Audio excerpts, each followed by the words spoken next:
ลูกมาไก่ปุกเปาชื่อเป็นชื่อเป็นมาเลยเอาส้มมาพ่อมาอายุอยู่ประมาณ15 ปีบริษัทไอ้มีชิปอยู่แล้วไปไง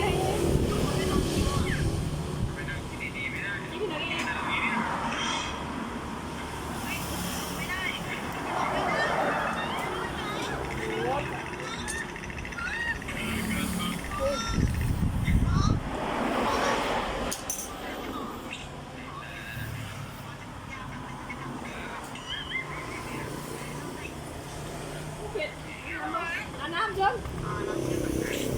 น้ำเย็นเต้เนี่ยใส่ดีเลยเนี่ยโรงพยาบาลอะไรก็ปล่อยลูกมองหน้าไหมคิวที่2เชิญครับตรงไปเลี้ยวซ้ายเลยนะพอแล้วปะ